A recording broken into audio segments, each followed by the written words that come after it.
Hi, my name is Savenia Falquist and I'm with Henderson House, and we're excited to be here to share what we do in Yamhill County for survivors and victims of sexual assault and domestic violence.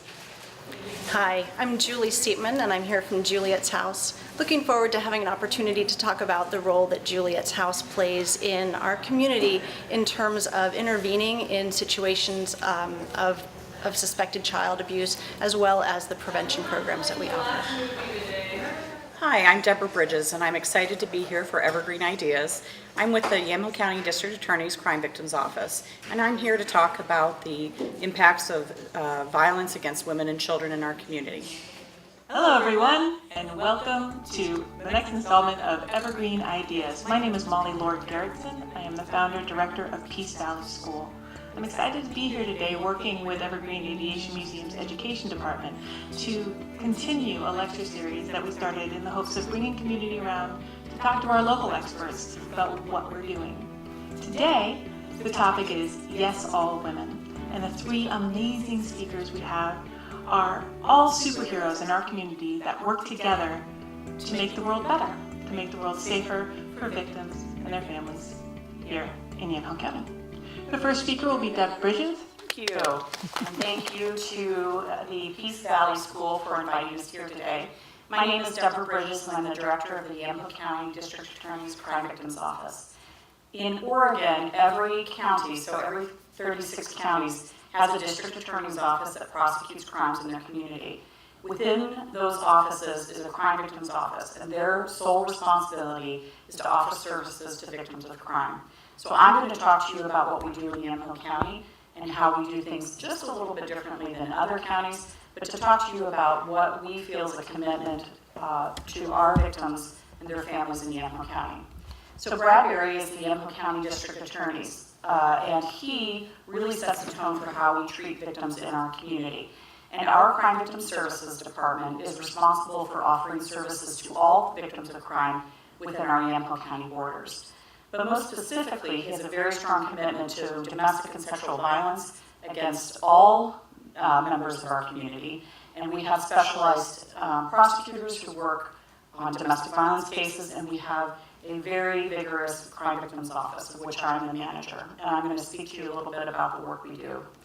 So in Yamhill County, we have a relatively small office. We have 4 advocates who offer 24 hours, 7 days a week response to crime victims in our community. So our office works with law enforcement agencies throughout the community, and we will go out in the evenings, whatever time of day, to hospitals and to the police departments to meet victims of crime wherever they are. So it may be that we are going to the hospital and helping victims navigate a sexual assault exam. We might be going to a hospital because there's a child who has an acute child abuse situation. So those are things that we find very important in Yamhill County, is that we are meeting victims right away so that we can help shepherd them through a very confusing criminal justice system. Most people have a familiarity with the criminal justice system based on TV. So you may like to watch the shows that a lot of people do, crime-related shows, and I do too. Although I'm probably the worst person to watch them with, because I'm always like, well, that's not how that happens. They would never do that. Or I'm, solving the crime well before the end of the show. So one of the challenges we have, though, with that, because those shows are so popular, is that our victims and their families come to us with what they think is a great knowledge of a criminal justice system that doesn't exist. So some of the things and our responsibilities is to help them understand the realities of a very complicated criminal justice system and to adjust their expectations for how quickly cases can be solved, what types of technologies we might have that solve these cases. And we really have to help inform our victims and their support system about how these systems work. And it's important, critical work, but what's the challenge to us is that we're all working with people who are experiencing trauma. And so when you're experiencing trauma, it is very hard to track information. So the reason of having an entire department that's solely responsible for working with crime victims is really important. And it was probably about 30 years ago when the movement for supporting crime victims really gained some traction. And now in Oregon we have constitutional rights for victims, we have lots of statutory rights that are applied. And so think back to 30 years ago, somebody may have been a victim of a crime and they wouldn't have been able to be in the courtroom during a trial. Their consideration for what they want to see happen as a result of the crime wouldn't happen. So we've really made some huge strides on behalf of all crime victims, but what we all overwhelmingly see is victimization against women and children. And so I will be speaking a little bit about that. So a crime will happen in our community, and law enforcement will call us to say, could you please come support a woman or a child or a man because they're a victim of domestic violence or sexual assault, and we'll either report to a police department or to the hospital. And that is our very first introduction to that individual and our very first opportunity to impart some healing and some hope into a situation that somebody's just experienced. Our job is to help them understand what their options are, what rights they have as victims, and then to help be a voice for them in a system that sometimes people are intimidated by either law enforcement or even a prosecutor's office, and very much a court system. Victims have some rights. The biggest rights that they have are dignity and respect, and those are rights that are in the Oregon Constitution. And really, we feel very committed to making sure that victims' dignity and respect is adhered to. And so, a really important part of our job has to do with confidentiality. And so we don't want anybody's privacy to be interrupted any more than it would have to be because they are part of a criminal justice system. So we really spend most of our time trying to make sure that victims understand what their rights are, and then we go really closely and talk with them about what their needs are. And at a time when victims are experiencing significant trauma, it might be very difficult for them to really just list off all of the things that they need. But there's some similarities with cases that we have, and we know that victims need security and safety, and how do we protect victims against the person who's abused them. So in a circumstance, I'll just use what we typically think about as domestic violence, where we have a female who's abused by a male in their life, and usually we're thinking of sort of a long-term intimate partner. And so we have some tools in our toolkit to help victims who want a protective order. And in our community, we have two organizations, mine and Henderson House, that help victims file petitions for protection. We have 4 different orders that we can apply for, that the victim can apply for, and we can help them through that process, and there's no fee.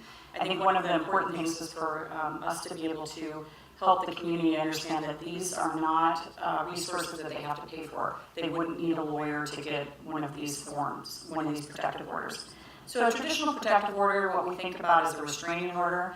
That is an intimate partner order, so it's somebody, generally we're thinking about spouse, boyfriend, girlfriend, that violence there. We also have a sexual assault protective order, which is a relatively new order, and that has been the work of communities coming together and saying, hey, we have a sort of a narrow experience here where a victim of sexual violence may not have had a relationship with their abuser, and that they've had, think we commonly refer to as a date rape, so an acquaintance. And under our traditional protective orders, the victim wouldn't be able to file for something like that. And we have an elder abuse order, which has some very restrictive for folks in the community who are qualify for those. And those, we actually file quite a few protective orders for the elderly population.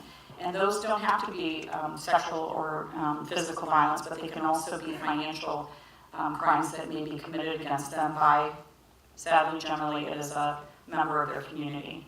And we also have a stalking protective order. And I think our common language has a lot of jokes around stalking, and we really have to sort of interrupt that comedy about stalking, because it's really a very serious crime and really puts victims in fear.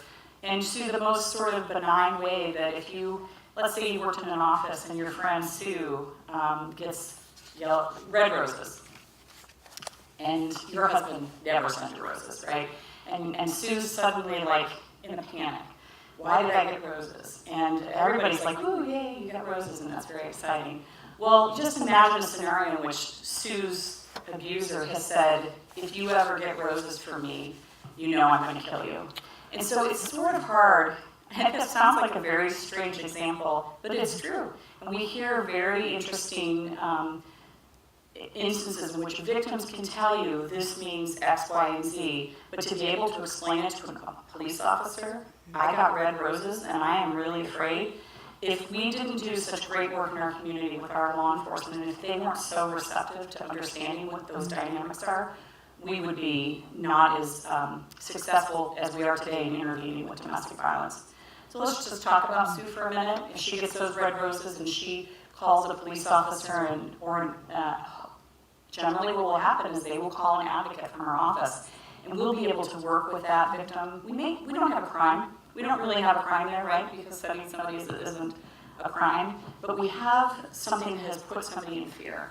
So we may be able to help them work through a protective order. We're certainly going to be able to help them with safety planning, and that really encompasses all of the places that a victim will be in a day.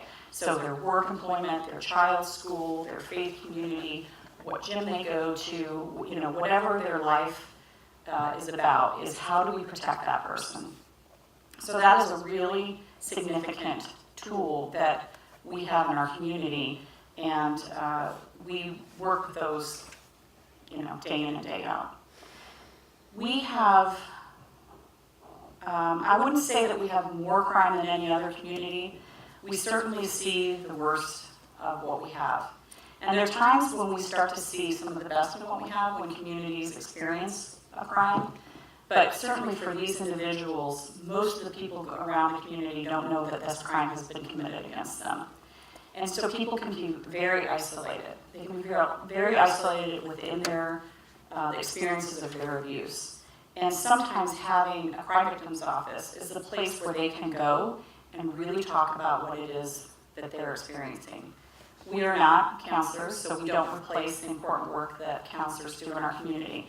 But certainly we have a bit of maybe a safe haven, for lack of a better word, and a place where people feel protected, they feel believed, they feel supported.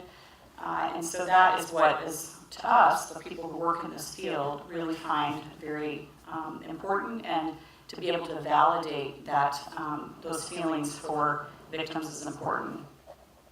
A typical thing that we will be working with victims is helping them to prepare for a resolution of a case. And in the criminal justice system, there's resolutions that might be regarding a plea offer, or it might go into a trial. And victims have a lot more rights now than they used to, so that a prosecutor is required to talk to a victim about a plea offer they may be crafting, and why that makes sense for this crime, for this defendant, for this victim. It may not be the right thing for the victim to go through a trial. And so I think the media tends to either not understand the very intricate details of a criminal justice case, but certainly as you listen to how cases are talked about in the media or on TV shows, it sort of misrepresents what is happening. So victims get to say what they feel about a plea offer. They get to help, in some circumstances, craft what would happen. So I don't want them to go to prison, but I really want to stay safe from them, and I want to keep the protection order in place. I want them to get counseling. Our family is going to reunite. We want them to be a better parent. We want them to be a better spouse. So those are things that we listen to with the victims in these cases. I do want to touch on the work that we do with children. Sadly, we have plenty of cases involving physical and sexual violence against children in our community. And it's always such a pleasure to work with these kids, because their resiliency is amazing to see when they come into our community and into our office. We have a nice soft room, and we have our hands and words are not for hurting pledge poster on the wall. And I'll tell you, I have some fun examples of being out with kids and meeting them in their communities and in their homes and schools, and I'll see little things about the pledge. And I know that I can continue a conversation with those kids about what it means to be safe.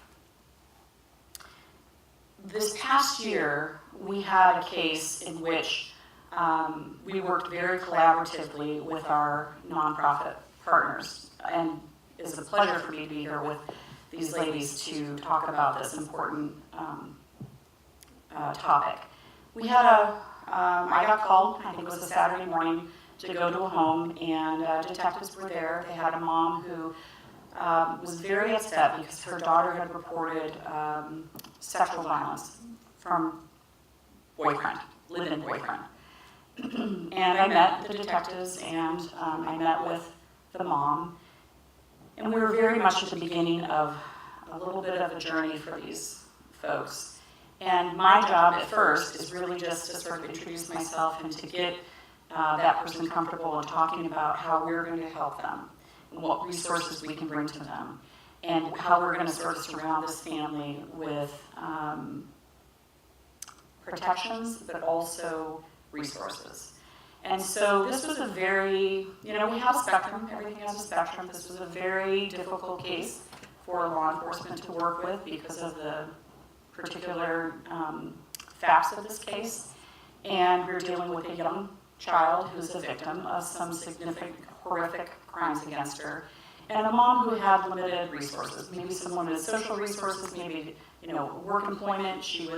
There's some really interesting facts patterns with this case because it really goes back to the things that we know about child molesters and how they have access to children.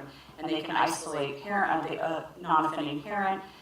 The mom was the one who worked in the home. The boyfriend became the caretaker. And then, but what happened is the child told the mom, and an amazing miracle is that mom just really believed the kid and immediately got the kid out, got in contact with social services, and then that group helped them shepherd into law enforcement. And so it was a case, and we'll all be talking about it, where we all came together to help this mom and child navigate a system. The individual is in prison, who will be in prison for a long time, but it's a great success story for us to talk about the importance of community-based and system-based working together. Something I want you to understand is in Oregon, the federal government pays more to support victims of crime in Oregon than the state of Oregon does. And so if it wasn't for the federal government, and if it wasn't for community members like you all, we would not have those resources in our community so that we could really advocate very, very efficiently and effectively for this family who needed services from the criminal justice system and who needed services from both Juliette's house and Henderson house. And so it is important for our community to understand, and why I value so much the work we do in Yamaha County, is the collaborative nature, not just with the district attorney's office and all of the law enforcement communities, but of the social networks that we have in place. And day does not go by that we don't reach out to our community partners and say, this is where we can help our victims up to this line. We need to hand you off now into another organization, and the work that we do to help victims understand why this next organization is going to be safe and helpful is really important, and why personally I support both of these organizations and the work that they do. So I think that it is probably my turn now to introduce Savenia from Henderson House, because she is going to be, in my scenario, we worked very closely on this one family and co-advocated for victims in a way that other communities don't do as well as we do in Yamaha County. Good afternoon. My name is Savenia, and I'm the Executive Director of Henderson House, and have been doing it for about 2 years. I came into Yamhill County because I did some research on the organization, and I could see that there was a need to create some community partnerships and to bridge some gaps and really have wraparound services for our victims and survivors from entry all the way to exit. And so at Henderson House, we really operate off the philosophy that we're honored to have people come into our lives and into our place of employment and work, and that it's a gift for us to engage and to have us reach out to them and find what we can do to support and empower them to be able to fly and be healthy and whole again, and hopefully not go through the cycle of violence again. That's part of our prevention plan. And we need all of our organizations and agencies to be able to really provide that for our families. And sometimes we have to let them fly outside of Yamhill County so that they can restart and become whole and healthy again. Some of the services that we do are primary advocacy, which is engaging families when they are fleeing from domestic violence or sexual assault or engaged in the system, whatever that may look like. It can be right after an abuse or assault, or it could be 5, 10, 15, 20, 30 years later. Our role is to listen, assess, provide services, find other services that will help them go across that bridge, and that includes the primary victim, family members, and also children. We do not serve offenders, we just serve victims. And so primary advocacy is the main thing that we would do. The other piece is we provide support groups. Those are for sexual assault and domestic violence. We do them in Spanish and also in English. And probably, I would say that it takes a good 6 months to a year after there's been the initial advocacy entry before someone is ready to evolve into more of a group setting. But we do have large groups, and so we're very thankful that people are using them. The other things that we do community outreach and presentations like today, and we also provide assistance with cases that come up with the law enforcement. Our role is a little bit different than what Deb was talking about. Her team's very focused on the justice system and the advocacy support. We're more engaged in the community-based aspects of things. So we look at like getting food boxes and all of the support systems that really are needed to help support a family. Let's see, some of the other things we do, it depends on the need when it comes in the door, but a lot of the other things that advocates will be doing is, spending time at our shelter, engaging with women and their children, and finding out what the hot burner is at the time to help them really cool that down so they can move on to the next thing. And we have to work pretty fast. We have a really high demand and limited space and resources, and so we work really hard on the front end to get folks engaged in whatever process that's going to be so that they can be independent and self-sufficient. Our website, hendersonhouse.org, has all the resources, all the listings on them. I would recommend anybody to go and look at that and see what's available and if it applies specific to them or someone they may know. And in regards to the case in common that we're kind of talking about to demonstrate how important each person or staff team, agency's involvement, how important that is. Our particular role was community-based advocacy for both the mother, the non-offending parent, and also the child. And there was also another child involved.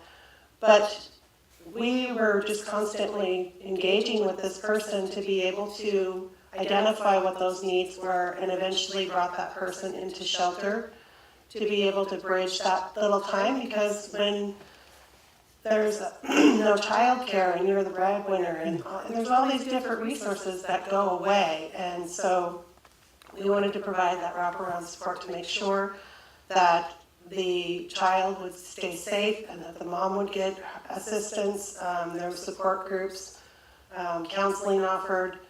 One thing about a case like this particular one where you are a non-offending parent and the boyfriend or partner is grooming and abusing your child, that mother is definitely a secondary or primary victim in that process because she was groomed as well. And so there's a lot of afterwork that has to be done. And I think Juliette's House will talk more about that. But our work was to try to make sure that they have the basic needs and all the stuff available so that they could engage in that longer term process of healing and really identifying ways to protect themselves as a mother and their children.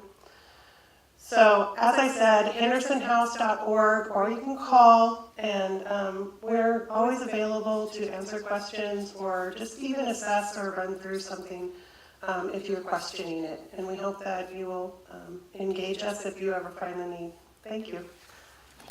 Hi, so my name is Julie Siepman, and I'm the Clinical Services Director as well as a forensic interviewer at Juliette's House here in McMinnville. And what I'm hoping to do with my time today is spend a little bit of time talking about what Juliette's House is and what we do, and maybe most importantly, why we do it. And then also take a look at the case that Deb and Savenia have also talked about and share with you what Juliette's House role in that case was. And then finally wrap up with a little bit of education in terms of child abuse myths. And as Deb was sort of saying, the way that media currently portrays information about child abuse, about the criminal justice system, that there are a lot of misperceptions out there, and I'm hoping that with my time today I can maybe clear up a few of those. In my role as Clinical Services Director at Juliette's House, I really oversee the assessment process. But I want to take a step back from that and talk a little bit about the different programs that Juliette's House offers. So we offer both prevention programs really designed to, as it says, prevent child abuse from happening in the first place. But we also offer services that really intervene with families when there are concerns that a child may have been physically abused, sexually abused, or may have witnessed domestic violence, all very traumatic experiences for children. On the prevention side of things, we have a team called Safe Kids. And this is a team that goes out into all of the elementary schools in Yamhill County, so all of the towns in Yamhill County, in those elementary schools, our Safe Kids facilitators come in and provide a workshop for the children. The facilitation is done actually in the kids' classrooms. It's not a big assembly. It's in small groups in kids' classrooms. And the way this works is the facilitators use scripted information and do role play to really teach kids about bullying, about inappropriate touch, about stranger awareness. And it really empowers kids to maybe feel able to talk about things that have happened to them that they haven't been able to talk about before. Following the presentation, children are given an opportunity to participate in something called review time. And what this is an opportunity to meet with one of the facilitators one-on-one outside the classroom and talk about anything that the child wants to talk about. Now last year, so in the 2015-2016 school year, Safe Kids facilitators, met with very close to 3,800 students in Yamhill County. Of those students, 46%, so nearly half of them, chose to participate in the review time. Of those children, 31 of those kids talked about issues or problems that they had experienced at home. Of those kids, 21 made reportable child abuse allegations, all of which were reported by the Safe Kids facilitators. And 5 of those reports were reports that had already been made. So law enforcement or Child Protective Services was already aware of those concerns. But in the other 16 cases, these were allegations that had not previously been made. So it feels to us like a very important program in terms of offering children an opportunity to talk about things that are happening in the home that aren't okay. So on the other side, moving away from prevention and talking a little bit about clinical services at Juliette's House, and that's the piece that I'm more closely involved in as a forensic interviewer. The assessment process really is built for concerns, when concerns come up about children having been abused. Juliette's House was started in 1997, and it really, even from the beginning, was a collaborative process. So a group of school counselors, mental health workers, child advocates, folks from law enforcement, folks from Child Protective Services, folks from the DA's office, all got together and really said, we need to create a program to address child abuse in Yamhill County. And so Juliette's House was formed, really modeled after CARES Northwest, which is the big regional child abuse intervention center that's located up in Portland. And at that point, Juliette's House was created and started offering assessments for children where there were concerns of abuse. So the way a child would get referred to Juliette's House is through either law enforcement or Child Protective Services. Occasionally, a physician in town might refer a child and get the referral in that way, but the majority of the referrals do come from Child Protective Services and law enforcement. So if somebody in the community has a concern about abuse, they can contact DHS, Child Protective Services, they can contact law enforcement, and if it's determined that it makes sense for the child to be evaluated at Juliette's House, then they move forward in that process. So once a child is referred, an assessment date is set.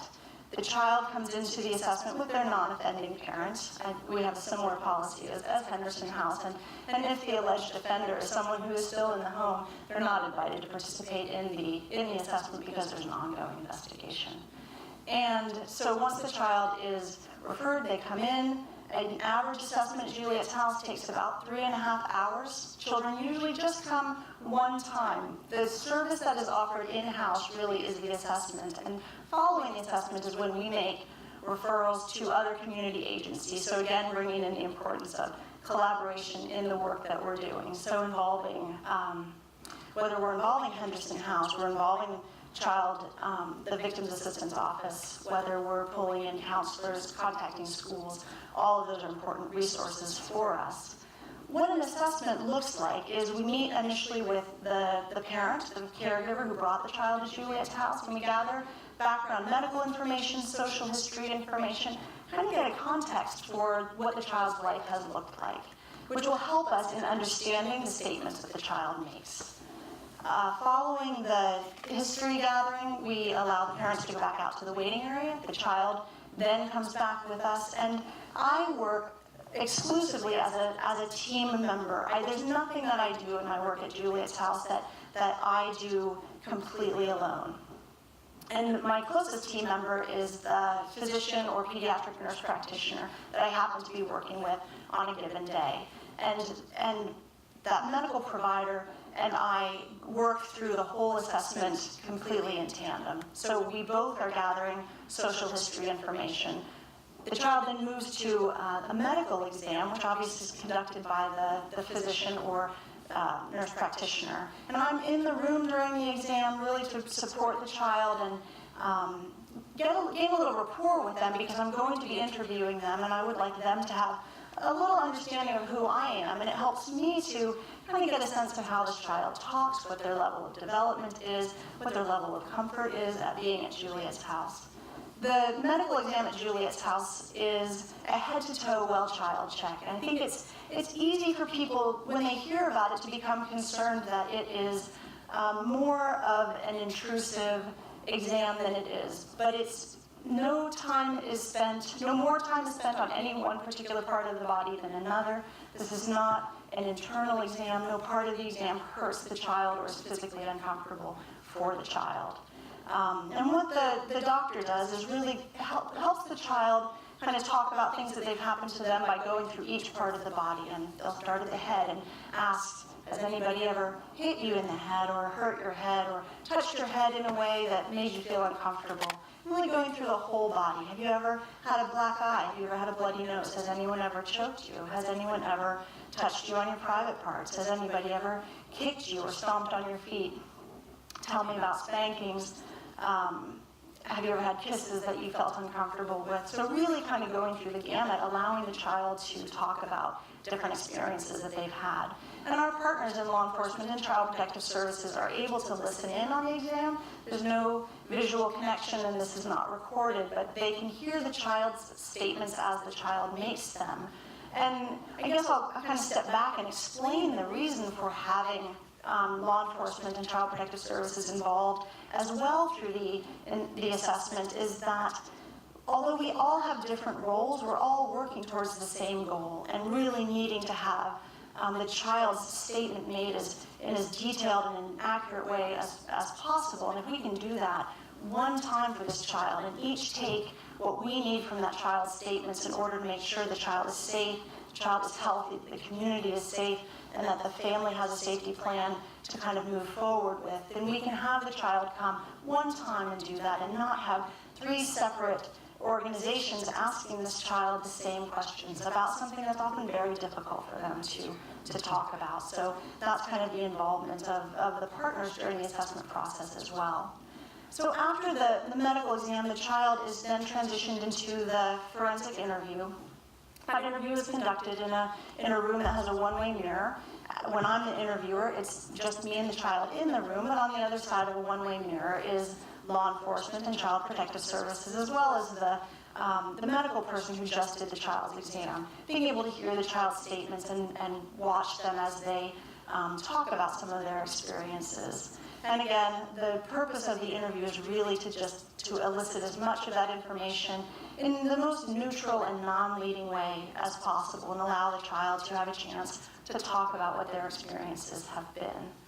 And we think that it can be very cathartic for children to have that opportunity, even though it can also be stressful for children to come in and talk about some of these experiences. In many cases, children have been told not to tell, have been threatened not to tell, and so getting to a point where they feel comfortable being able to let go of some of these heavy secrets that they've been carrying around can be a difficult journey for them. But we often hear from children and from families that the children are leaving feeling a little lighter, some relief of having left some of their burden, the secret and the shame kind of behind them as they move forward from it. So following the child's interview, they're transitioned back out to the waiting area.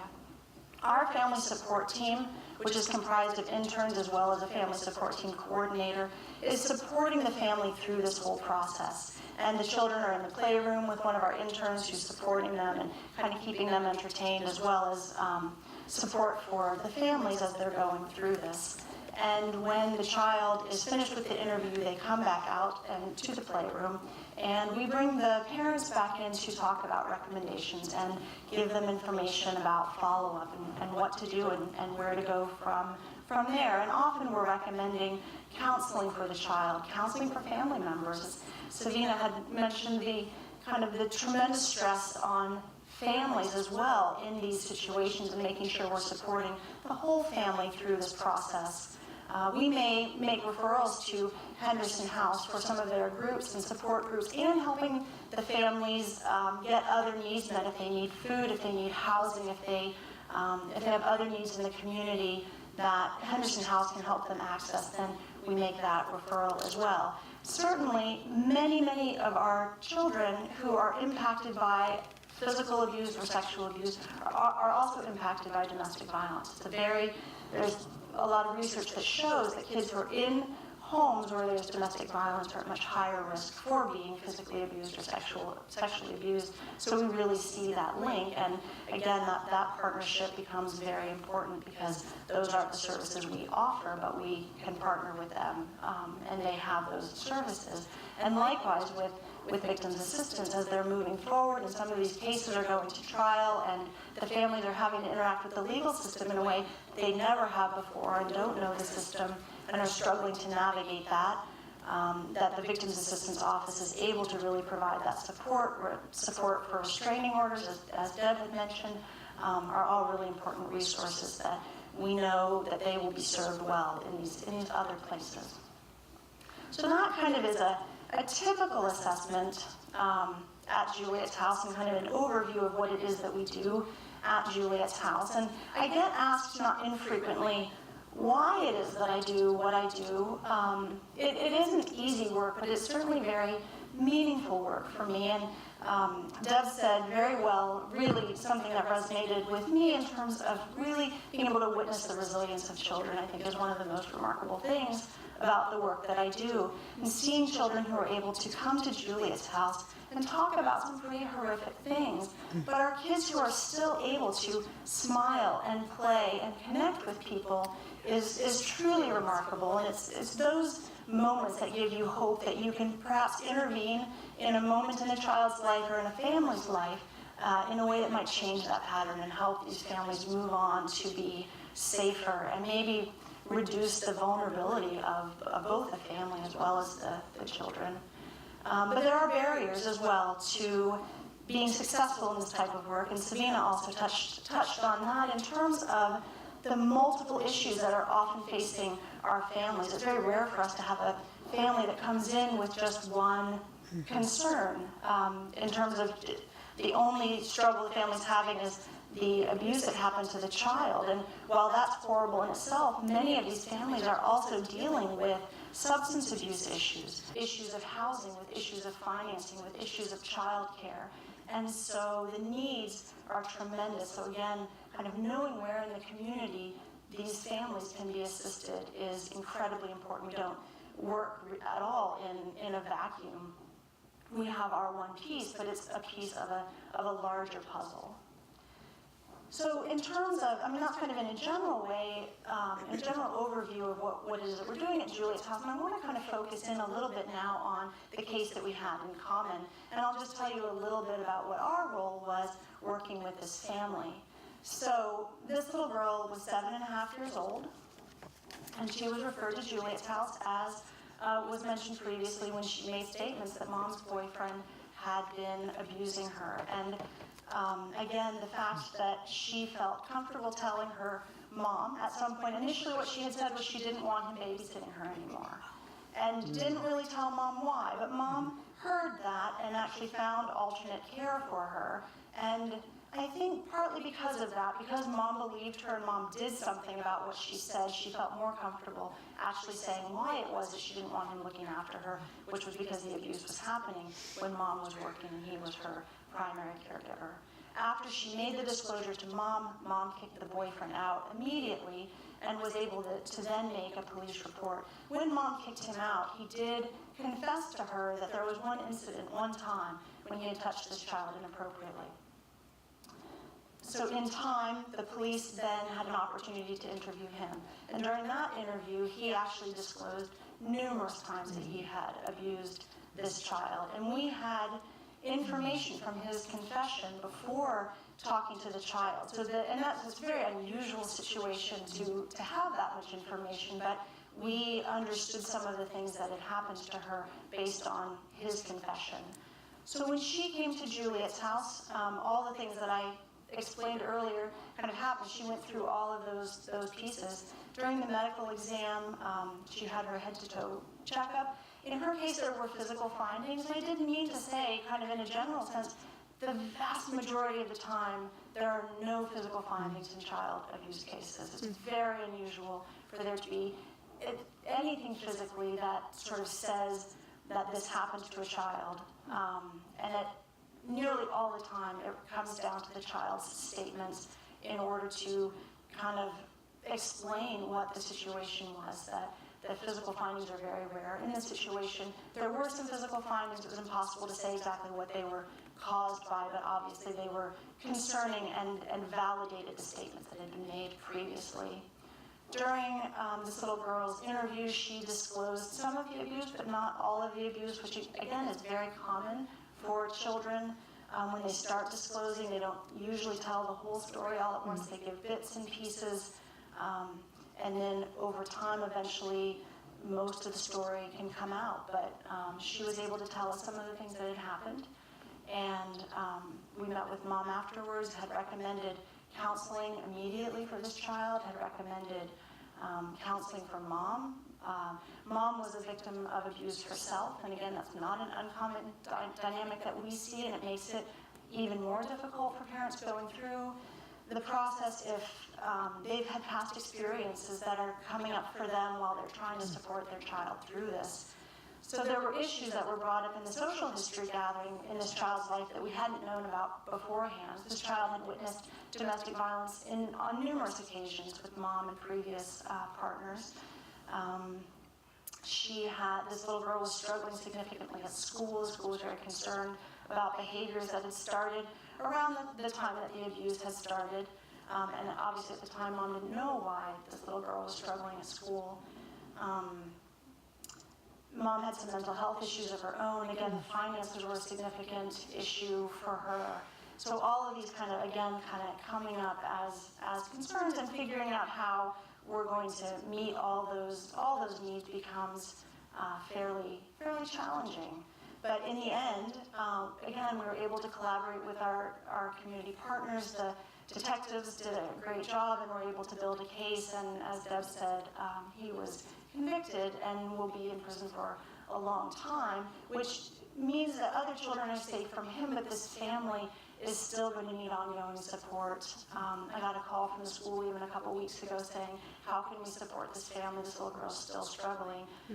The mom calls Juliette's house pretty much every week still to seek support, the sense being that she doesn't have a lot of support apart from a single family member who has been there for her, but kind of talking about how hard it is to parent a traumatized child. This mom is also pregnant with this ex-boyfriend who's now in prison's baby, and that's a complicating factor, obviously, in a lot of ways, in terms of mom having 2 kids to support, but in terms of mom's own kind of psychological kind of well-being around that particular issue. So there are still some unresolved issues, but there were numerous issues that were able to be met and are still being met now, even months down the line after this had happened. I want to spend just the last couple minutes of my time hopefully dispelling a few child abuse myths, misperceptions that are out there about child abuse. So the first one really is that there's a particular group of people who are susceptible, that child abuse really only happens in one sector of society. And I think it's really important to understand that child abuse impacts every socioeconomic level, every race, every culture in a community. It is not an issue that is particular to one group within a community. I think another thing that people often think is that a child who has been abused is going to then hate their abuser or not want to be with that person. And it's not uncommon that I hear a defense attorney in court when I'm on the stand as a witness to the child's statements saying, this child wasn't afraid of him. This child still wanted him to come kiss her goodnight. He still wanted her to, she still wanted him to kiss her goodnight. She still wanted to play with him. And how can that be if he actually abused her? And I think people have to understand that child abuse is an incredibly complicated dynamic, and children don't necessarily hate their abuser. They really want the abuse to stop. But I think I've had parents say that as well, that I would know if my child was being abused but I know that she's not, because she still likes to be around this person and seeks out his attention. And then another thing that parents often feel is that, well, my child would tell me. My child would tell me if they were being abused, and what we know is that most kids don't. Most kids don't tell. And the kids that do tell often wait to tell, maybe days or months or even years after the abuse has happened, because these perpetrators are very manipulative and very successful in getting kids to keep their secrets. I'm going to cheat and look at a couple other myths that I wanted to bring up. Another one is that most physical abuse is perpetrated by men, is perpetrated by fathers, and really the research shows that men and women are equally likely to commit physical abuse to their children. And another one is children who disclose abuse but then later say, oh, it didn't happen, really were probably lying in the first place. And again, what we know is that children who aren't believed or supported after they make a disclosure of abuse very commonly will recant, will take their story back. But it's a common dynamic for kids who aren't being supported and who aren't being believed. And so in the vast majority of those situations, the child was telling the truth in the first place, but because of the reaction they got to their disclosure, they took it back. And another is that children are very suggestible and easily make up stories of abuse. And that simply is not the case in terms of the research that's been done. It's a common idea out there that for whatever reason, if a parent is coaching them or the child is angry at a parent and makes this disclosure, but really when we're getting kids' statements, we're asking them details and specifics. And a child who's been told what to say or is making up a story isn't able to provide sensory detail, isn't able to say how they were feeling, what they were thinking at the time, what they could smell, what was playing on the radio or on the TV in the background, that those details lend significant credibility to a child's story. And really, again, the research bears out that children are not making up stories of abuse. I think finally, there's an idea that children who have disabilities are really less vulnerable than children who don't have disabilities, but in fact, children with disabilities are 3.5 more times likely to be abused than kids who don't have disability because they're particularly vulnerable and maybe don't have such I shouldn't say an easy time, but it's much harder for them to articulate what's happening to them and to talk about their experiences. And they're a special population within an already vulnerable population that really needs special attention and special protection. On that note, I'm going to wrap up, but I guess again, I really feel like it's incredibly important to help the community understand what resources are out there to address domestic violence, to address child abuse, and as well as what resources are available navigating the criminal justice system. And in terms of what community members can do, I think being educated is an incredibly important piece of it. Sometimes you may find yourself interacting with a child that you think maybe was abused, and having some information about that is very helpful in knowing what to do about it. Or maybe you're interacting with a parent who's afraid their child was abused, or maybe you're on a jury and it's a child abuse case, and having just some of that background information allows you to really think about the facts of the case in a fairly different way. But again, I think the most important piece of my work is the collaboration, both within Juliette's House as part of my assessment team, but in a broader sense, working with the detectives, with Child Protective Service workers, with folks at the other nonprofits, with Lutheran Family Services, with Family and Youth, with the Victims Assistance Office, and with Henderson House as well, that collaboration makes for a strong community, and I feel like it really is what's essential in terms of really protecting the vulnerable people in our population, many of whom are women and children. So, thank you. Hi, my name is Gretchen Olson. I am here today with the Evergreen Aviation and Peace Valley School speaker series, and it's the one today is #Yes All Women. We've just finished, and I have really enjoyed it, hearing from the various representatives from our community who protect children and women and help them heal. I'm also a member of Soroptomists International of McMinnville, Oregon, an organization that helps to improve the lives of women and children and help them become all they can possibly be. And within that organization, I am a co-chair of the Hands and Words Are Not for Hurting organization. And that organization also is a preventative and intervention program and healing program to address all forms of abuse and violence. And I just want to say that this has been an extremely wonderful presentation today, and I look forward to the rest of this series. The message tonight was about unity, about a community working together to make the world a better and safer place. And that is the mission of Peace Valley School, where we learn by working together to make the world better.